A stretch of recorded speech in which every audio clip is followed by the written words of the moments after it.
নেভাডার রেনোতে দ্রুত ছড়িয়ে পড়া দাবানলে পুড়ে গেছে একের পর এক বাড়িঘর। আগুন এত দ্রুত ছড়িয়ে পড়ছে যে কয়েকটি জায়গায় ফায়ার ট্রাকের ওপর দিয়েও আগুন লাফিয়ে যাওয়ায় ফায়ার ফাইটারদের হটস্পটে পৌঁছানো কঠিন হয়ে পড়েছে। পরিবর্তনশীল বাতাসে পরিস্থিতি আরও জটিল হয়ে উঠেছে। এর মধ্যে প্রায় 90,000 মানুষকে সরিয়ে নেওয়ার প্রস্তুতি নিতে বলা হয়েছে।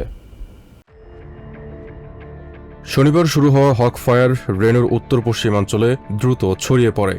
হামবোল্ট টোয়াবে ন্যাশনাল ফরেস্টের পিভাইন পিক এলাকা থেকে আগুন ছড়িয়ে প্রায় 20 বর্গমাইল বা 53 কিলোমিটার এলাকা পুড়ে গেছে। কর্মকর্তারা জানিয়েছেন আগুনটি মানবসৃষ্ট এবং এর কারণ নিয়ে তদন্ত চলছে। রেনোর প্রায় 14,000 বাড়িকে গোনাও উচ্ছেদ জোনের আওতায় রাখা হয়েছে।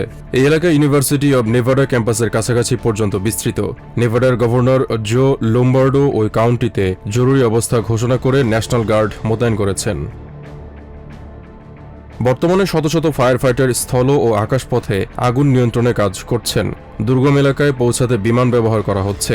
আগুনে ইতোমধ্যে 10,000 হেক্টরের বেশি এলাকা পুড়ে গেছে এবং হাজার হাজার বাড়িতে বিদ্যুৎ সরবরাহ বন্ধ হয়ে গেছে। কর্মকর্তারা বলছেন আগুন নিয়ন্ত্রণে কয়েকশো ফায়ার ফাইটার কাজ করছেন। এলাকাটি দুর্গম হওয়ায় বিমান ব্যবহার করে আগুন মোকাবেলা করা হচ্ছে এবং পরিস্থিতি সামাল দিতে এটি প্রয়োজনীয় ব্যবস্থা বলে জানান তিনি।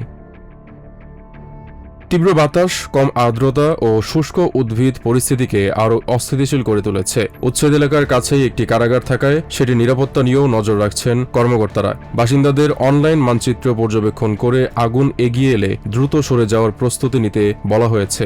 আগুনে 13,000 হেক্টরের বেশি এলাকা পুড়ে যাওয়ার পাশাপাশি হাজার হাজার বাড়ি বিদ্যুৎহীন হয়ে পড়েছে। শক্তিশালী বাতাস, কম আর্দ্রতা ও শুষ্ক গাছপালার কারণে পরিস্থিতি দ্রুত পরিবর্তিত হচ্ছে।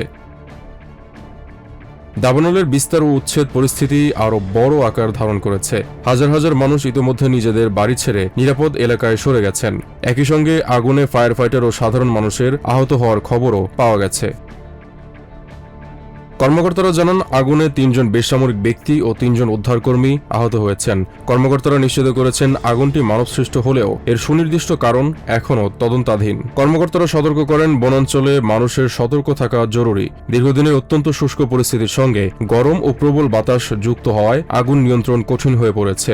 সামান্য আগুনের উৎস থেকেও দ্রুত ভয়াবহ দাবানল তৈরি হচ্ছে। রেনোর উত্তর পশ্চিমাঞ্চলে হক ফায়ারের দ্রুত বিস্তার এখন স্থানীয় বাসিন্দা, ফায়ার ফাইটার ও প্রশাসনের জন্য বড় চ্যালেঞ্জ। পরিবর্তনশীল বাতাস ও শুষ্ক পরিবেশের মধ্যে আগুনের নতুন হটস্পট তৈরি হওয়ার আশঙ্কায় উদ্ধার ও নিয়ন্ত্রণ অভিযান অব্যাহত রয়েছে। Shoaib Akhtar, TVN 24 news desk.